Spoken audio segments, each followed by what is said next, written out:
मुबारकबाद जी, विराट कोहली की मेहनत रंग लाई। ओलंपिक 2028 लॉस एंजलिस यूएसए में क्रिकेट को शामिल कर लिया गया, ऐड कर लिया गया है। विराट कोहली के चलते ये सारा काम हुआ है। विराट कोहली की फैन फॉलोइंग देखते हुए क्रिकेट को इतनी उपलब्धि मिली है, ये बहुत बड़ी बात है भाई साहब। लेकिन इस ओलंपिक क्रिकेट में विराट कोहली नहीं खेल पाएंगे, ना ही रोहित शर्मा खेल पाएंगे, जिसके कारण क्रिकेट ओलंपिक में गया वही बंदा भाई साहब ओलंपिक में क्रिकेट नहीं खेल पाएगा। ये बहुत भाई साहब एक चुभने वाली बात है। हाल ही में विराट कोहली ने एक स्टेटमेंट दी थी कि मेरी तमन्ना है कि मैं T20 दोबारा खेलूं, लेकिन किसके लिए? कि मेरे गले में भी ओलंपिक का सोने का तमगा हो। इसके लिए मैं T20 में अपनी रिटायरमेंट वापस ले लूंगा, सिर्फ एक मैच के लिए, जिस मैच में मेरे को सोने का तमगा मिलेगा।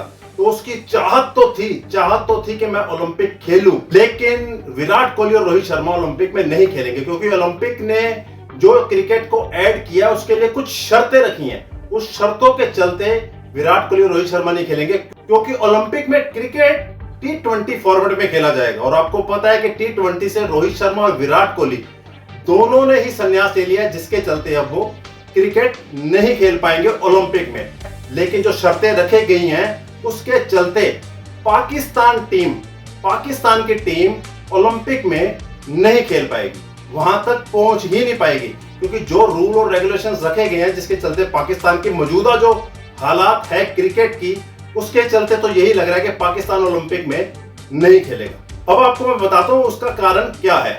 अब ओलंपिक की तरफ से बोला गया है कि भाई जितने भी एसोसिएटेड मेंबर्स क्रिकेट में इस टाइम हैं, वो देश नहीं खेल पाएंगे। एसोसिएटेड क्रिकेट जो देश जो है वो मैं आपको बता दूं, जैसे ओमान हो गया, कतर हो गया, नेपाल हो गया, ऐसे जो छोटी छोटी भी चालू किया क्रिकेट खेल रहे हैं, आपस में खेल रहे हैं, उनको ऐड किया नहीं जाएगा। और साथ के साथ यही बोला है कि हम वो टॉप की 6 टीमें सिर्फ 6 टीमों को ओलंपिक में आने के लिए आपको अलाउ करते हैं, और 6 टीमों के सिर्फ 90 प्लेयर्स सिर्फ ओलंपिक में आ सकते हैं। मतलब कि हर टीम के 15 खिलाड़ियों का एक जुट ओलंपिक में क्रिकेट खेलने के लिए जाएगा। इससे 15 6 90 लोग ओलंपिक में क्रिकेट के लिए अलाउड किए जाएंगे। ये वुमेन क्रिकेट का भी होगा और मैन क्रिकेट दोनों का ही होगा भाई साहब। ओलंपिक मैन का भी है और वुमेन दोनों के लिए है, और 90 प्लेयर ही निश्चित किए गए हैं। और उसके लिए क्या है कि एसोसिएटेड जो कंट्रीज है वो नहीं खेल सकती।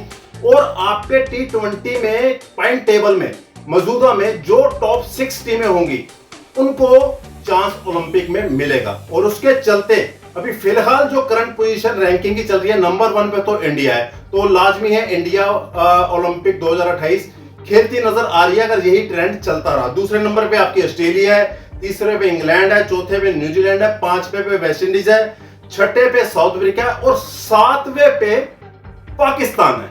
अब आपको बात समझ आ गई।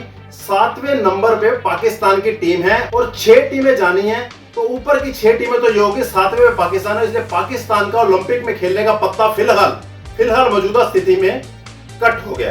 अब ये ओलंपिक की तरफ से कौन सी डेडलाइन दी गई है कि आईसीसी की जो रैंकिंग 6 टीमें हैं, इस डेट तक इतने पोजीशन पे होनी चाहिए, उसके बाद वो मौजूदा जो आपका सिस्टम है वो ओलंपिक को भेजना पड़ेगा कि ये 6 टीमें हम आपको पास भेज रहे हैं, ये 6 टीमें आपके पास खेलने के लिए आएंगी। ये अभी डेट फाइनल नहीं हुई है, लेकिन हड़कंप सभी टीमों में मच गया है कि ऊपर के 6 पायदान में हर हालत में हमने रहना है, अगर ओलंपिक खेलना है, ओलंपिक में जाके गोल्ड, सिल्वर या रजत पदक जीतना है। बहुत बड़ी बात है। इंडिया ने तो अपना चांस पक्का कर लिया है, लेकिन पाकिस्तान की मुश्किलें बढ़ गई हैं, श्रीलंका की मुश्किलें बढ़ गई हैं, बांग्लादेश की मुश्किलें बढ़ गई हैं, अफगानिस्तान की मुश्किलें बढ़ गई हैं।